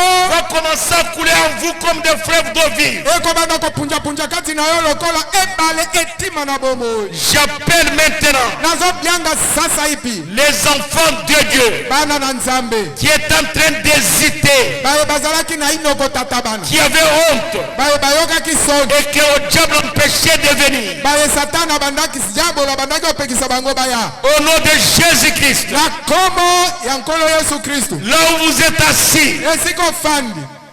ne regardez pas votre voisin. Kotala te muto ya fandi pembeni na yo te. Lève-toi, Yo telema yo moko. viens rapidement donner ta vie au Seigneur Jésus. Yaka na lombangu oya kopesa bomoi na yo na nkolo Yesu Kristo. Voilà un enfant de Dieu. Tala mwana Nzambe moko. Est-ce qu'il y a encore un autre enfant de Dieu? Mwana na Nzambe mosusu aza nanu. Si tu es là, Soko ozali esika si tu ozali. es là, Soko oza même ngambo. de l'autre côté de la route, Tana ngambo mosusu na balabala. courez, Otabangwe. venez. Yaka e. Oh Jésus, Oh Yesu. le diable Satana ne peut pas arrêter les enfants de Dieu. akoka te kopekisa mpe kotelemisa bana na Nzambe. Le diable ne peut qu'arrêter ses propres enfants. Satana kaka bana na ye moko nde akopekisa bango usiende, usiende, usiende. Mais les enfants de Dieu, Me oyo aza mwana na Nzambe. le diable ne peut pas les arrêter. Satana akokoka kokangisa bango te. Je suis en train d'appeler les enfants de Dieu. Nazobianga bana na Nzambe. Jésus a donné le conseil aux pharisiens Yesu apesaki bafarisayo toli. quand il leur prêchait la parole. Ntango abanda koteya bango liloba. Il leur a dit ceci: Alobaki na bango boye. ne remettez pas demain Omema mpo na lobi okoya te. ce que vous devez faire aujourd'hui. Likambo oyo yo okoki kosala yango lelo. Parce que demain Po ete lobi oyo ekoya n'est pas pour toi, eza ya yo te. c'est pour Dieu. Eza ya Nzambe. Dormir, Kolala pongi se réveiller, mpe nsima kolamuka ce n'est pas une habitude. ezalaka te momesano ya moto. C'est la grâce de Dieu. Ezalaka nde ntango olamuki boye eza nde ngolo ya Nzambe. Je ne sais pas Nayebi te si de mon retour de Belgique, soki ntango nakozonga na Belgique je vous trouverai toujours ici. nayebi te soki nakokuta yo lisusu oza kaka awa. Tu peux aujourd'hui rejeter mon appel. Lelo mbela na ngai yo okoki kobwaka yango. Vous ne savez pas que c'est l'appel de Dieu. Ozoyeba te ete eza nde mbela ya Nzambe. Le diable Satana va mettre un cachet sur toi diabolo akotia yo kashe. et vous resterez serviteur de Satan toute votre vie. Okotikala mowumbu ya Satana bomoi no mobimi. Alors je vous donne un conseil gratuit. Bongo napesi bino toli ya kofuta mbongo te. C'est le dernier appel. yango kobianga ya suka Je vais descendre maintenant. nalingi nakita sikoyo Prier avec les gens qui sont ici. nabondela na bato oyo baza awa.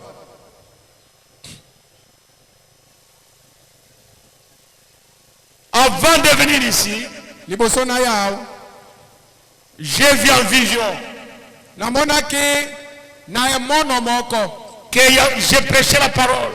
namonaki nazoteya liloba Quelqu'un veut venir, mutu moko alingi aya il hésite. azotata Il veut venir, alingi aya il hésite. azotata On le tire par derrière. bato ya nsima kuna babendi ye Et puis j'ai terminé. mpe nsima yango nasilisi Et je suis parti. mpe nakei Quand je me suis retourné, ntango kaka nabalukaki mokongo boye j'ai vu les gens en train de brûler quelqu'un. namoni bato bazotumba mutu moko Et quelqu'un m'a dit, mpe mutu moko na liloto alobi na ngai il va en enfer. mutu wana ake na lifi Il a refusé ma grâce. mpo aboyaki ngolu na ngai Je ne veux pas que cela soit pour toi. nalingi te emono wana namonaki liboso na ye awa ekokisamela yo C'est pourquoi je t'appelle. tala ntina nazobianga yo Y a-t-il encore une personne, mutu moko aza nanu awa un fils de Dieu, mwana na nzambe une mobali fille de Dieu, mwana mwasi na qui nzambe a écouté la parole de Dieu, oyo ayoki liloba na nzambe qui veut venir se cacher sous le sang de Jésus? oyo alingi aya komibomba na se ya makila ya yesu Au nom de Jésus-Christ, na kombo ya nkolo yesu kristo courez, otakaka mbangu venez. yaka C'est le dernier appel. kobianga ya suka yango oyo Celui qui va rester, ye oyo akotikala c'est son problème. etali yo Dieu nzambe va s'occuper de lui. akotala ye moko makambo ya moto akotikala J'ai déjà rendu témoignage. ngai sina tatoli na ngai oyo Moi, j'ai terminé. ngai nasilisi Moi, j'ai terminé.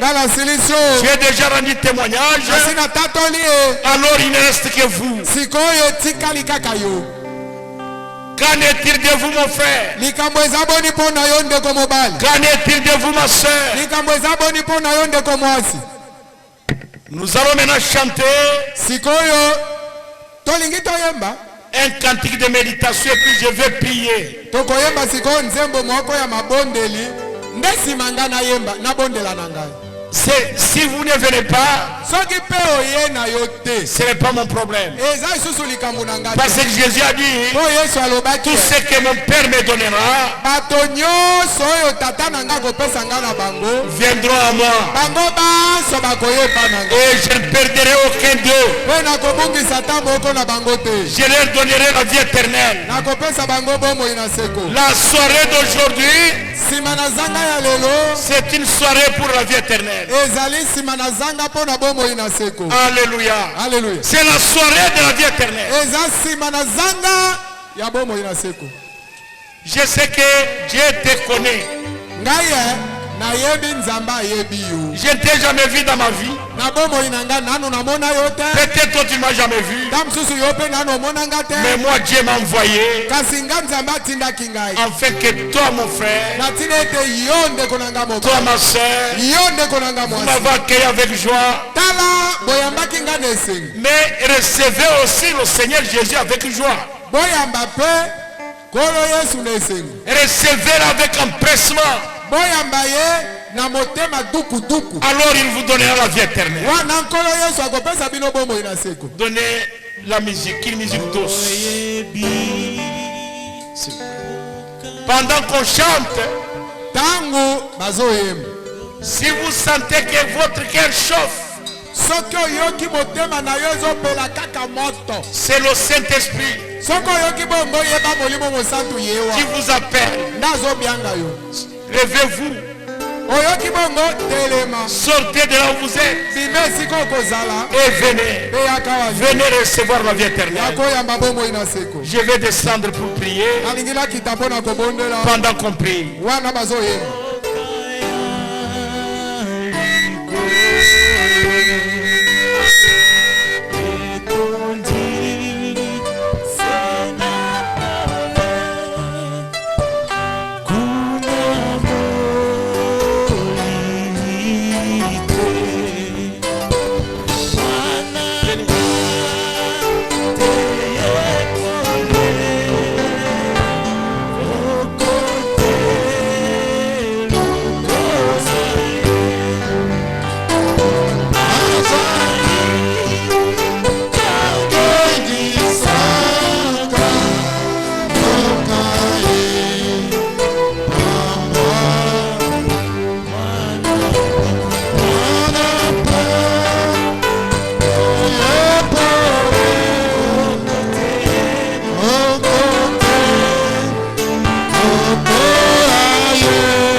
que Dieu t'appelle, courez Soko yokende kabazo bianga yokota mangu. et venez à Jésus. Oyake pai na Yesu. Parce que je t'attends. Wete azosela yo.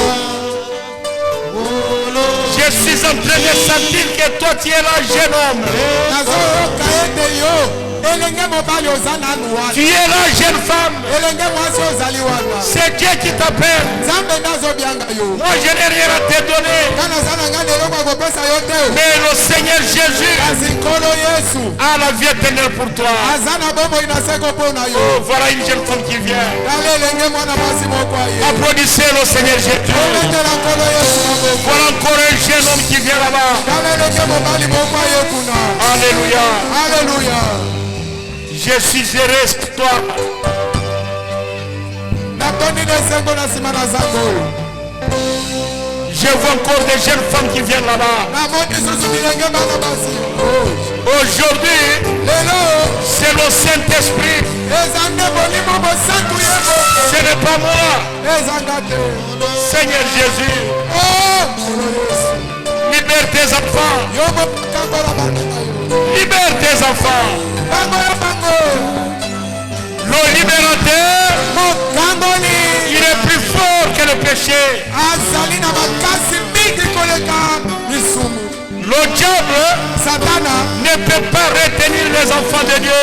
akokoka te kokangisa bana na Nzambe. Jésus a dit, Yesu alobaki pour tous qui êtes fatigués et chargés, bino bayeba nso bolembi mpe botondi na kilo ya mikumba. vous faites le mal que vous ne voulez pas faire. Yo tala osalaka mabe oyo motema na yo elingaka kosala te. Ce n'est qu'après l'avoir fait que vous regrettez. Ezalaka kaka soko osi osili kosala mabe nde obandi koloba yo nasalaki mpo na nini. Ce qui vous donne le regret, Eloko oyo epesaka yo na motema wana ce qui vous donne la tristesse après avoir commis le péché, oyo epesaka yo mawa nsima na yo kosala masumu c'est la semence de Dieu qui est en vous. eza nde momboto ya Nzambe oyo ezwami kati na yo. C'est pourquoi ce soir Dieu t'appelle. tala ntina na pokwa na nsima na zanga na lelo Nzambe azobianga yo. Il t'appelle. Azobianga yo. Jésus t'appelle. Yesu azobianga yo. Ça y est.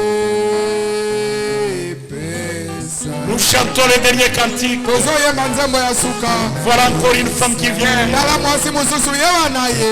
Elle vient donner sa vie à Jésus. aye na ye mpo ete apesa bomoi ne na Yesu. Voilà encore une autre jeune femme. tala elenge mwana mwasi mosusu aye. Que le Seigneur soit béni. tika nkolo apambolama. Il y a encore une autre jeune femme. elenge mwana mwasi mosusu aye.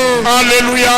Amen. C'est que Dieu est ici. elingi koloba solo Nzambe azali. Voilà encore une autre jeune femme qui vient. elenge mwana mwasi mosusu ye wana Le ye. Seigneur Jésus est ici présent. nkolo Yesu aza na biso elongwa. Il est ici pour libérer ses enfants. azali awa mpo ete akangola bana na ye. Voilà un jeune homme qui vient. tala elenge mobali moko aye. Alléluia. Alleluya. Le Seigneur Jésus, nkolo Yesu le libérateur, ye mokangoli. il est ici avec nous. aza awa elongo na La biso. Bible dit, biblia elobi le libérateur viendra des cieux. mokangoli akoya uta na Je Siona. regarde encore des jeunes femmes qui viennent. tala bilenge basi bazoya. Alléluia.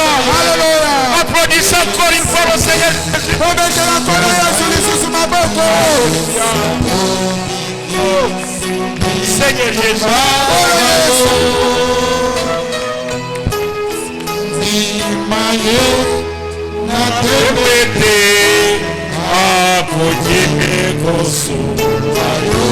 Voilà encore une jeune femme. tala elenge mwana mwasi mosusu. Où est-ce que tu es, papa? bongo yo maboza wapie. Où est-ce que tu es, maman? yo maboza wapie. Ne mourrez pas dans le péché. okufa kati ya lisumu te. Le Seigneur Jésus est ici. nkolo Yesu azali awa. Merci Jésus. oh matondi Yesu. Merci Seigneur. matondi nkolo. Comment quelqu'un peut mourir avec ses péchés ndenge nini moto akoki okufa na masumu na ye. alors que celui qui pardonne le péché est ici? nzoka nde molimisi ya masumu azali awa. Merci Jésus. Matoni Yesu. Merci. Matoni Yesu.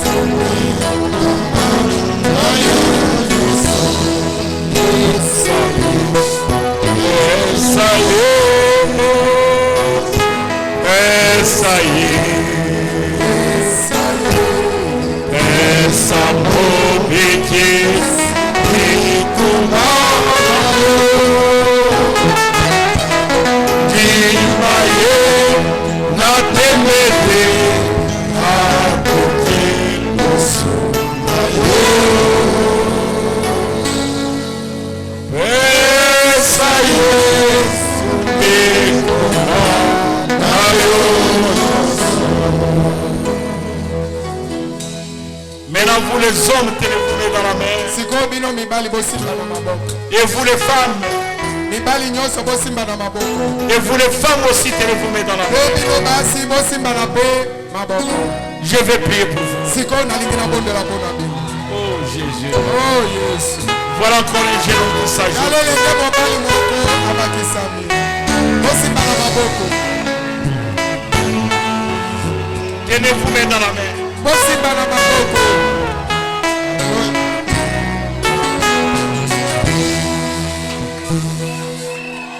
S'il y a encore un enfant de Dieu, soki mwana nzambe mosusu aza nano qu'il vienne. bon nalobi ete soki mwana na nzambe moko azali aya Parce que je vais changer de service maintenant. po ete nalingi nabongola mosala nakota na mosala mosusu sikoyo. Voilà un enfant de Dieu. Tala mwana nzambe moko aye. Merci Jésus. Oh matondi Yesu. Merci. Matondi. Et vous, Bongo pe yo. pourquoi vous mourrez dans le péché? Pona nini ondimi okufa kati na masuri. Musique arrêtée. Miziki botelemisa. Moi je vais prier. Siko nalingi na bonde. C'est votre problème.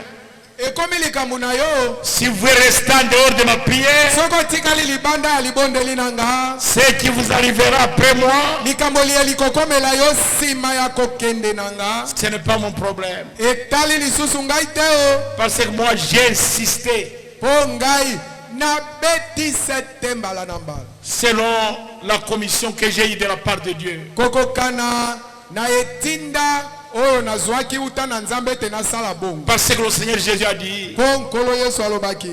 tout ce que le Père m'a donné viendront à moi. Bayebanso tata apesaki ngai bakoye epai na ngai. Et je ne perdrai personne. Mpe nakobungisa ata moko te. Voilà un autre qui vient. Tala mususu mibale baye. Et regardez, il vient. Tala mususu ye wana azoya.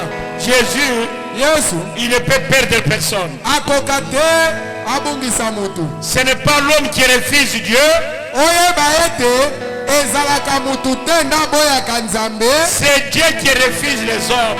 Ezalaka nzambe ndaboyaka bato misusu. Ce n'est pas Adam qui disait, Seigneur, où es-tu? Ezalaki te Adam nda bandaki koluka nkolo koloba nkolo ozali wapi? Mais c'est Dieu qui disait, Adam, où es-tu? Ezalaki nde nkolo nda bandaki koloba Adamu ozali wapi? C'est Dieu qui cherche les hommes. Nzambe ndalukaka bato. Il est venu à Yambelo Aye na yambelo pour vous chercher, mpona koluka vous yo. l'avez rejeté. Yo bwaki ye. C'est ton problème. Etali yo. Tu dois savoir, Esengeli oyeba quand tu quitteras la terre, ete tango kokufa quand tu vas quitter la terre, tango kotika mokili oyo où est-ce que tu seras accueilli? okoyambema wapi? Prions le Seigneur maintenant. Sikoyo tobondela nkolo. Tenez-moi. Tenez-vous toujours mettre dans la main les sœurs Bandeko basi bino nyonso bosimbala maboko, bandeko mibali bosimbala maboko. et les frères aussi. Na bandeko mibali pe Tenez-vous mettre dans la main. bosimbala maboko. Prions le Seigneur maintenant. Tobondela nkolo sasa ipi. Dieu notre Père Céleste, Nzambe tata na biso ya likolo. regarde ces hommes, Taba mibali oyo. ces femmes, Na basi ces oyo. jeunes hommes Na et bilenge ces jeunes oyo. filles Na bilenge basi oyo. n'ont pas eu honte de regarder des hommes. Bayoki misu ya batu soni te. Ils sont sortis Babimi milieu de gens, baye katikati ya bato donner leur témoignage mpona kopesa litatoli na bango qu'ils veulent la vie éternelle. ete bango balingi bazwa bomoi na seko. Je te prie cet après-midi, nabondeli yo nsima na zanga ye au nom de Jésus-Christ, ete na nkombo ya nkolo yesu kristo bénis le Seigneur. bambola bango nkolo Nous les hommes, so bato nous allons les baptiser dans l'eau. tobatisa bango na ma Mais toi Dieu, kasi yo nzambe baptise-le de feu tobatisa bango na moto et de Saint-Esprit. mpe na molimo mosantu. Je te prie cet après-midi, nabondeli yo nsima na zanga ye au nom de Jésus-Christ, nkombo ya yesu kristo bénis-les. opambola bango Montre ta gloire à ces femmes omonisa nkembo no na basi oyo et à ces hommes, mpe na mibali oyo afin que ton nom soit jamais atina loué. ete libela nkombo na yo ekumisama. Seigneur Jésus, nkolo yesu remplis-les de Saint-Esprit et de feu. tondisa bango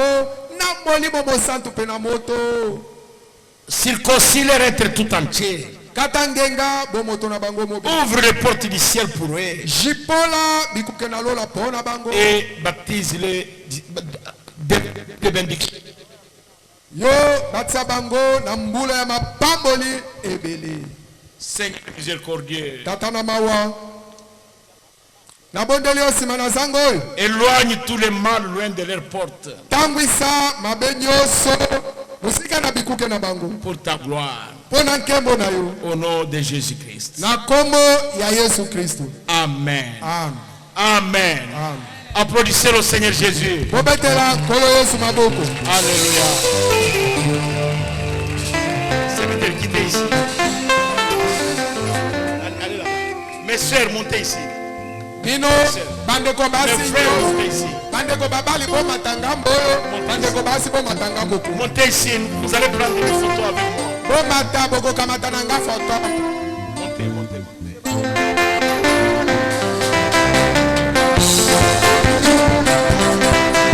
yesu azali mokonzi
Où est le pasteur de Yambelo? nalingi Qui natuna s'occupe de Yambelo maintenant? mobateli nani ndaza atelemeli yambelo losambo ya yambelo sikoyo Avec les diacres de Yambelo. na diacre ya yambelo Prenez-moi une badiacre photo. ya yambelo Et les diacres de Yambelo. badiacre ya yambelo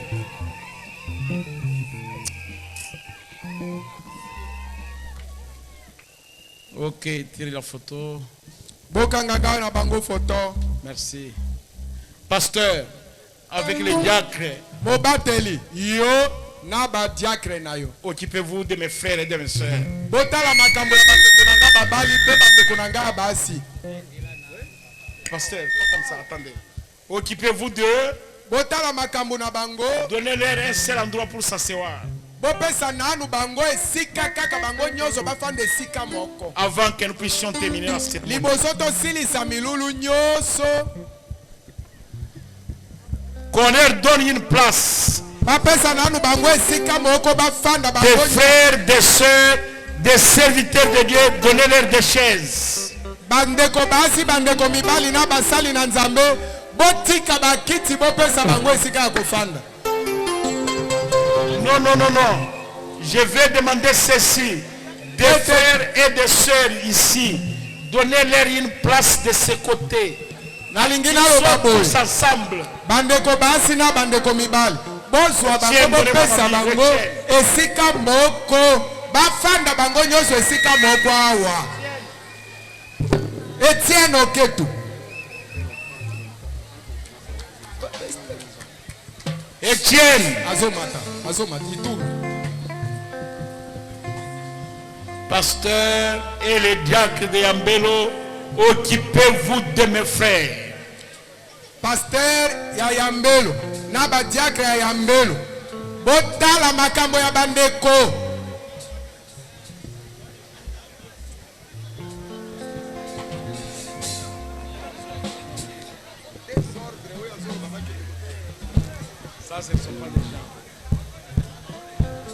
Ok, notre culte continue.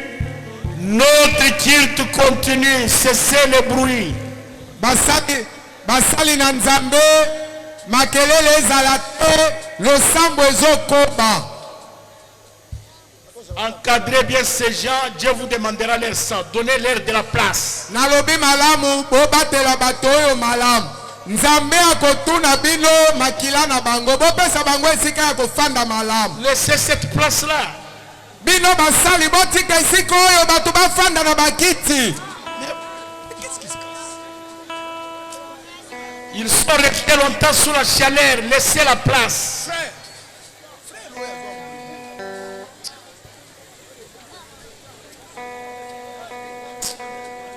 Etienne, encadrez ces gens, donnez-les de la place.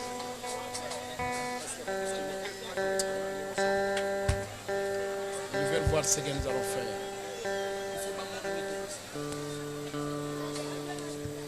Bopesa bango bakiti, botikela bango bisika bango bafanda. Oui, président.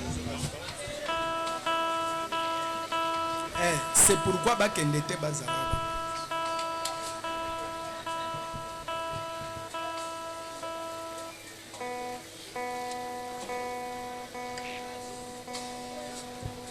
Nous continuons le travail, que le bruit cesse. Que le bruit cesse du côté des serviteurs. Ngambo ya basali botika makelele, losambo mosale ezokoba, botika koloba loba.